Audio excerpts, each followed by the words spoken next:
ladies, gentlemen, however you may identify, let's just talk. This one, the plan wasn't for it to be scripted, really. I just wanted to talk. The premise is life is hard. It really is, in so many ways. This episode is really just me being transparent, being vulnerable, trying to be honest, trying to relate, anything like that. First and foremost, if you're listening, thank you. I greatly appreciate it. I really do. I didn't know what to start this episode with, but because there's just so much happening, I want to start by saying something I don't think I've said before, but myself, I am an empath. What does that mean? What is an empath? When people around me are in a bad mood, I can feel it. It's one of the best and worst things about me. I got it from my mom too. Whenever one of my family members or her friends aren't doing too well, she just feels it. She'll reach out to them and be right like 99% of the time.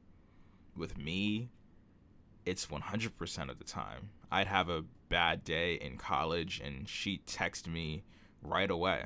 She'd call me right away. It's crazy. And I'm the same way. I can tell when my family's having a bad day, when my girlfriend's having a bad day, when my friends are, and sometimes it's not just limited to them. Sometimes if enough people I know are having a bad stretch at the same time, I can feel it. This week was finals week at Drexel, and I woke up this Monday and I just felt anxious. And that was primarily the reason. My friends and mentees were stressed out. I had to text them. I couldn't shake it. I posted a cute little penguin meme for motivation on my Instagram story, but realistically, I wanted to go see my guys. I wanted to tell them that I'm proud of them, but of course, COVID. So I had to stick with the long distance support. Another thing that I wanted to open with, there is a very notable problem that I have personally, and that it's that I hold stuff in for too long, and then all of a sudden it just compounds into an eruption of all the things I didn't slowly express issue with. And it's related to many things in my life. I don't want to come across as an angry black man. I don't want to inconvenience anyone by feeling like I'm complaining. I'm supposed to be, strong in my head. I do think that I do a good job of balancing my emotions. I did a whole segment in an episode describing that 88% of the time I'm happy, 11% of the time I'm neutral, and 1% is bad. But I just thought about it again, and that 1% is so much stronger than the other 11 and a good chunk of the 88% too. It doesn't matter that I'm rarely upset. It's that when I am upset, it's so much more potent than much else. So I gotta work on that, and it's on me to be better. Next thing, COVID is hard. COVID is hard. Someone undeniably close to me, one of the most important people in my life, has been sick and displaying symptoms of COVID. And I was going through it because I'm thinking about what that means for me and for other people around me. Thankfully, that person doesn't have COVID, it looks like, but they're still sick. And there wasn't a second that I didn't think about them this entire week. Literally nonstop. And they'll be okay. But just thinking that because they're sick, that it could have been COVID is so frustrating. Because it's scary. They and I both do so well at making sure we limit our germ circle as much as humanly possible. And yet we were panicking because there was a chance that somehow, some way, we slipped up somewhere. Thankfully, we didn't, but it's not like that COVID looming threat at all times is gone. COVID will be here for the foreseeable future. And with every passing moment, I get so much more and more fatigued by it. It's more than I just want to go have fun. I want to not think about the fact that I'm living with my grandmother, my father with diabetes, and my mother, who are all over 55 years old, and I could somehow asymptomatically transmit and endanger my entire family. Whether it's going to pick up some food, working, going to the grocery store, I have no idea. And it's so infuriating that my Instagram stories are full of people still going out. I've been increasingly mad about this because people just don't care. And I thought this entire time I was mad because they're being stupid and I know them. But no, that's not the whole story. Because I've learned that I can ignore stupid. It's because I'm jealous. I'm jealous that they don't care. Me, who had to cancel my birthday, my spring break trip, my girlfriend's birthday party, my graduation, and much of everything else important to me event-wise in 2020, because the health of my family means more to me than graduating in a 5-year program. And that people my age, from my same graduating class and younger, are going out because they don't have to care. I want to not care. I want to have fun. I want to have that hilariously short-sighted and selfish mindset of, well, I'm young, so it doesn't affect me that much. Or, oh, since I'm young, I'll just recover if I get it. When the point is you don't just spread it to yourself. I wish I could not care. And that's why I'm so mad. Ignorance is bliss, right? I mean, with COVID, we're in our third peak with a really, really bad fourth one coming. Here's what I mean. The first peak was when we all practically knew nothing back in early April. Then it calmed down a bit. The second peak was when people saw the 4th of July and said, hey, let's have maximum fun. And 2 weeks later, it was bad. The third one started when people saw Halloween and said, if I get it, I get it. And went to see their family members indoors or their friends at a costume party. And now it's completely out of control. There isn't a single state with a decreasing amount of cases. What I mean is this: every state is either at the same place they were in July or infinitely worse. Hospitals are packed and it's not even over yet. Think of it like this: the people who were careless enough to congregate for Halloween and didn't get it. then congregated for Thanksgiving and didn't get it. What do you think they're going to do for Christmas, huh? Behave? Absolutely not. Not to mention that people from December to February get hospitalized with other normal year illnesses like the flu. And since hospitals are full, more people are going to have a harder time getting treated for new cases of COVID and the flu. It's so bad. And not to mention that quite possibly the worst part I haven't even said yet.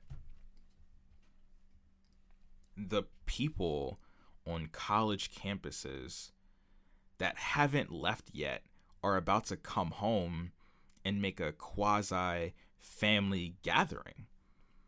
Plus, the federal assistance on rent payments is going to expire on December 26th, meaning that if nothing is introduced in 2 weeks, you're putting millions of people out of their homes and apartments, meaning that they are either homeless in winter or moving in with their families, making an even bigger germ circle, exposing even more people to COVID in the process. It never ends. It's so bad. But Theo, there's a vaccine. I'm so cynical of this vaccine. Not that it won't work. It very much could work very well. It's more like, when will people like me get it? Here's what I mean. From what I've read, you need to take the vaccine twice over the course of several weeks.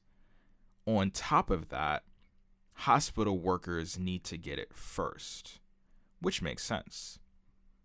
But there's only 50 million doses available at first. But if everyone needs 2, that's 25 million people getting treated, which is still a good amount. But I just read the press release from the state of Maryland on how many vaccine doses we're about to get. Here's the gist of it. We're getting 60,000 doses. Hospital workers and senior care workers are getting it first. But everyone needs 2.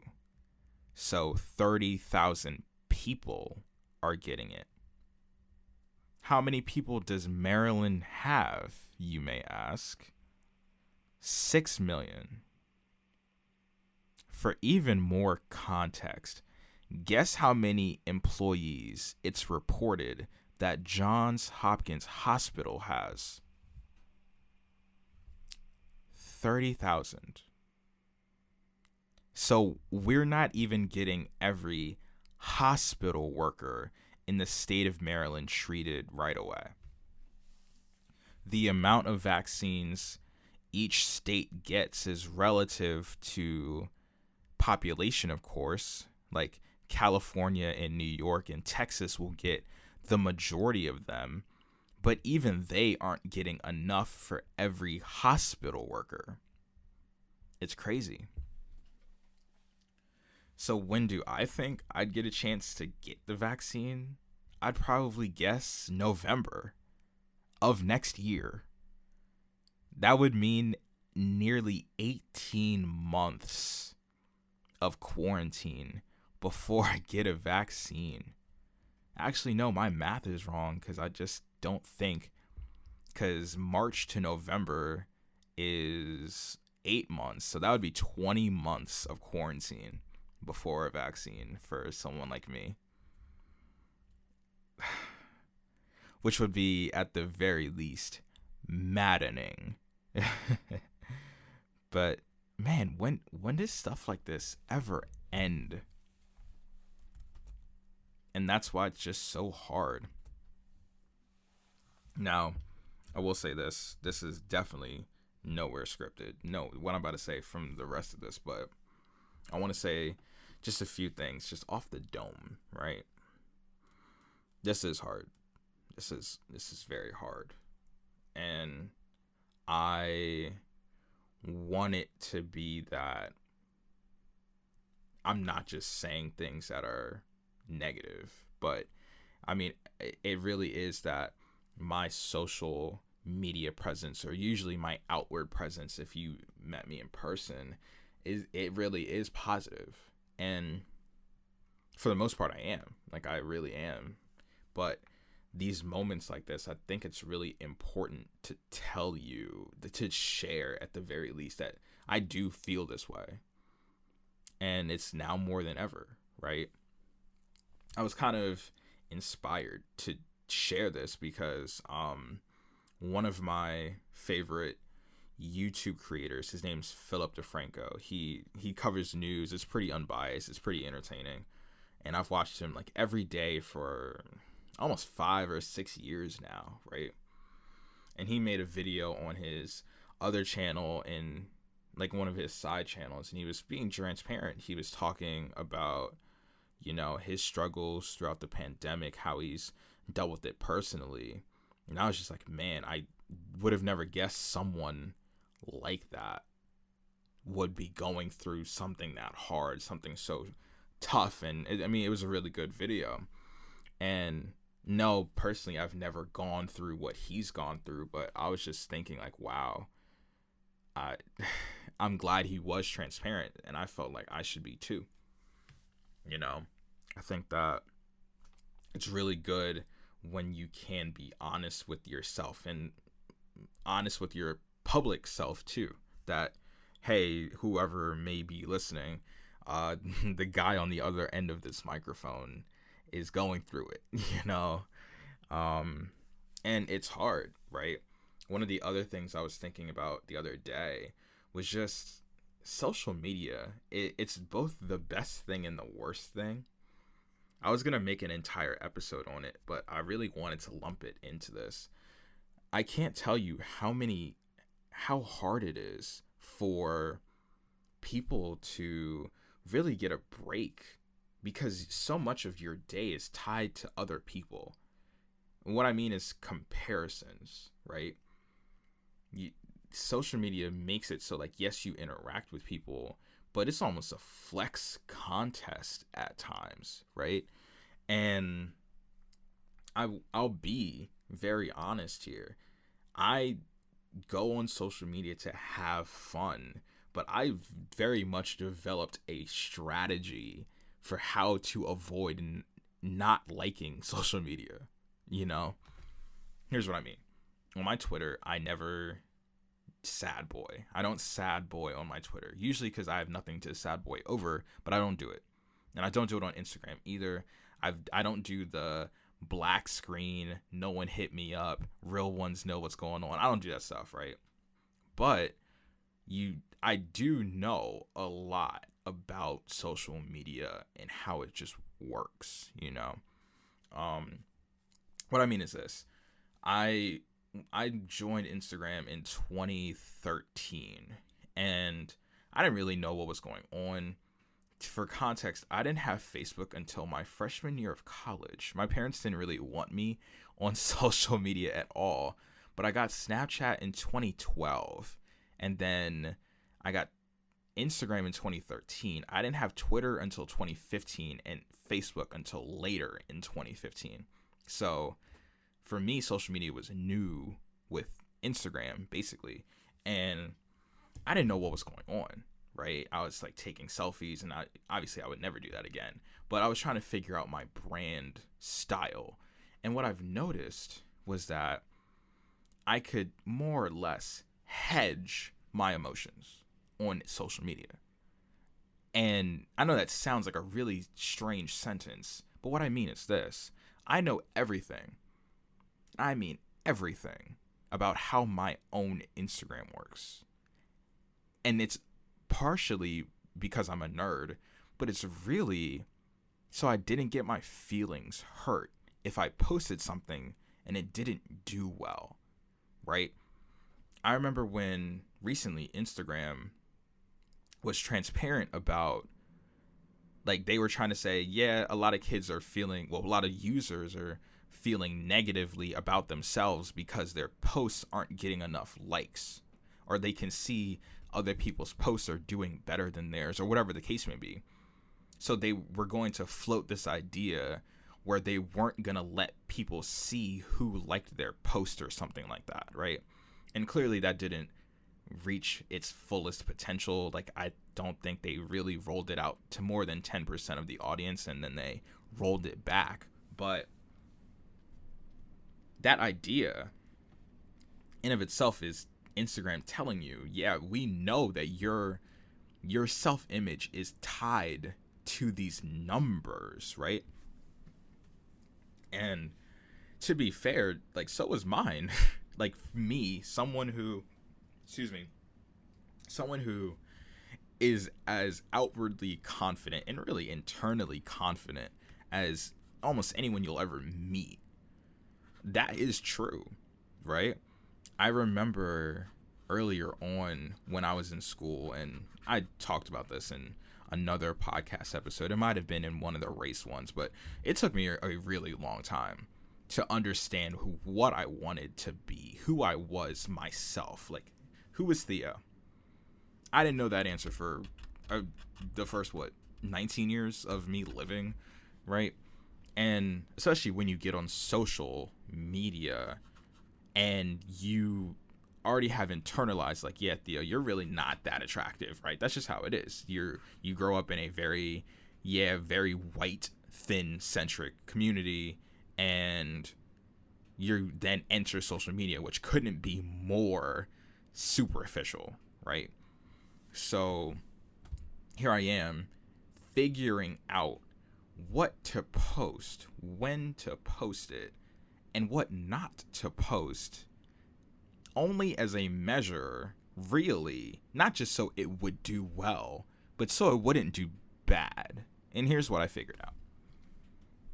And if you follow me on Instagram, because that's probably how you got to this point anyway, you can go down my timeline and you'll see that I know all of these things on purpose, right? Here's how it is. Obviously, no extra women that aren't my girlfriend. Obviously, that's rule 0. But here's the real breakdown. There's a cap to how many people, ever since 2016, 17 is when I really found it out. There's a cap to how many people are in the posts. You'll see, like, if you look, there's a set fixed number as to how many people are in the picture with me from like 2017 on. It's usually a ceiling of 2, right? I had some before I got to college where I would say it was like the most I ever had was like 5, right? But the ceiling was really 2, right? From 2017 on. If the picture doesn't have my girlfriend in it, I will probably be wearing a suit. And I know that. That's very deliberate. I only do that. That's the case, right? Because I understand that I'm not a streetwear guy. My fits are are not graphic tees at all. They're plain t-shirts or plain hoodies, right? So if the picture in question has me in it, I'm probably wearing a suit. If it's not a suit, it's probably me wearing something graduation related, right? That's just how it is. It's graduation, a suit, or my girlfriend for the most part, if not every single post since 2017, right? Another thing I noticed. Time of day. What time of day is the best time to post? I knew this so I could maximize how many likes I would get. When I was in high school, the answer was either 4 p.m. or 6 p.m. Why? Most people got home from school. If they got out at 3, around 3:30, unwind, chill out, go on their phone at 4 o'clock. If they played a sport, they would get home. They would end at 5, then go home, unwind, shower, chill out, get on their phone at 6. So either post at 4 or 6, right? Another rule. How many times do I post in a year? If you look, there's actually a ceiling on that too. The general average is 4. Without any special circumstances happening in the year, I post 4 times in a year. The given is always my anniversary, which is June 30th. It'll always be on June 30th. And it'll be one suit picture, and then the rest is either more suits or with my girlfriend. But one guaranteed post on June 30th, and I figure out the rest from there. Not to exceed 5 posts in a year, but we're aiming for around 4. It's kind of quarterly. The only exceptions are special events, graduations, or anything like that. 4 posts a year. Average. Another thing. Time of day in the picture. I don't know if you know this, but I'm dark. I'm very, very, very, very, very dark. Like, I'm like, it's kind of like this hide and seek. If I wasn't so big, man, elite. But that's just how it is, right? Turn the lights out. Where'd Theo go? Well, literally, where did I go? You know what I'm saying? But that's how it is. Time of day in the pictures, quality of the pictures, the light has to be coming from in front of me, no matter what. And that's how it is. I know all of these things. Oh, I forgot to add the part about timing when I was in college. There was a day of week that worked best when I was in college. There was a time of day that worked best when I was in college. Those days were Tuesdays, Thursdays, and Fridays. If I remember correctly, Tuesdays, Thursdays, Fridays. Either 6 p.m., 4 p.m., or 1 p.m.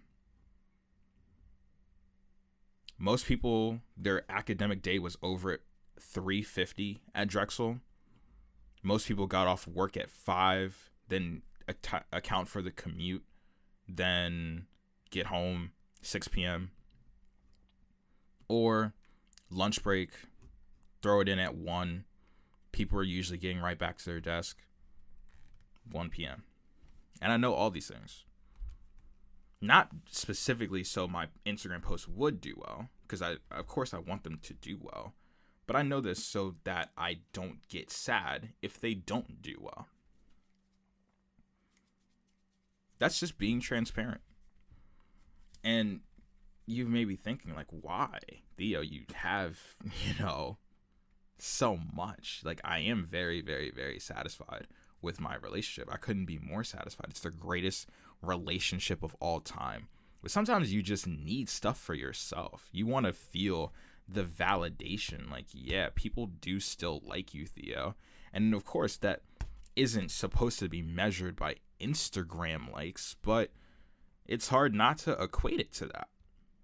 So I have developed a almost foolproof system, and you can see it works. If you look at my likes over time, very rarely is there a dip. Every time there's a picture of my girlfriend, give or take a special of occasion boost, every time I post with her, it goes up and up and up and up and up and up and up and up in a almost straight line from like 2015 on.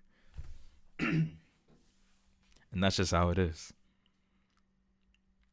I mean, how, like, that me, the person on this microphone, still struggle sometimes not equating my value to some numbers on an app. It's almost like self-defense. And that's how it is. And to other people on Instagram, and I have to give myself this pep talk because it doesn't really apply to me as much because like I said, my problem is the numbers, right? But to my homie, to everyone, right? You're you. You're so talented, intelligent. You're you. I'm thankful for who you are. And no app, no person can take who you are away from you. It's hard not to compare yourself to other people, you know? It's hard not to look at someone who's your age or your height, your race, your whatever, and see them doing well and look at yourself and be like, well, I'm not doing that. Right? Transparently, I had a lot early on in college, like sophomore year. I was feeling like kind of self-conscious because there were people in my year that were traveling a lot. And I was like, I haven't left North America, you know? And I was just like, man, what am I doing wrong that I'm not them? This is me who was a couple months away from buying a car. Me 1 year away from about to give a TED talk. Me being like, what am I doing wrong because I'm not traveling or I'm not doing this? I was still comparing myself like that. And that's not healthy. It's not good, right?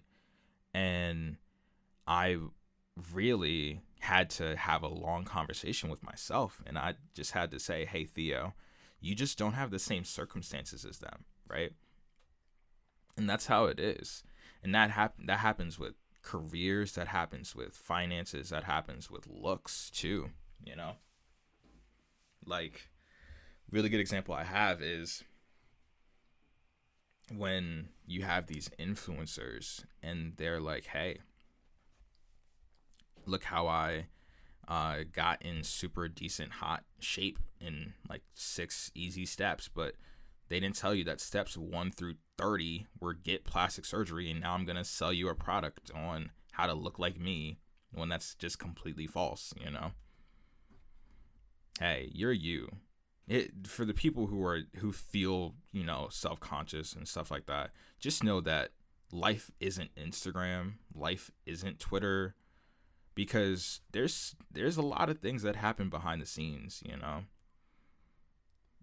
People, I mean, for pictures, Photoshop, Lightroom, Facetune, all that stuff, right? That's why life isn't in pictures. It's real life, you know? It's hard. It's hard. Me comparing myself to my peers on a semi-consistent basis for the first couple years of college, it's hard. And I had a really good talk one time. I forget who it was with, but I just remember the takeaway was, you know, that there are people who get help from other people. Like those people I was thinking about when I was traveling, it's because their parents have a credit card with a travel agency, or they have family members who live in these certain fun places. So they're actually, all they have to do is just get on the plane and the rest is taken care of, you know? But all you see is the travel, but you equate it, you do the math in your head, right? You're like, well, where would I get that $800 from? They didn't pay that $800, Theo. That person who got that job, their dad works at that company, man. You know? It's hard, but there's so much that happens behind the scenes that Instagram will never end up showing you, you know? You got this. You are on the right path. You are doing all the right things the right way. Believe in yourself. Trust your gut. Trust the decisions you've made. And above all else, if life is hard right now, remember this one thing. all of the hardest things you've ever had to deal with before, you've already made it through them. Everything you said was hard in the past. Every single thing you said, I may not be able to do this. In the past, you're here now, which means you did it. Continue to think of it that way. Continue to work through it. I believe in you. I believe in us. We're going to do this. I'll catch y'all next time.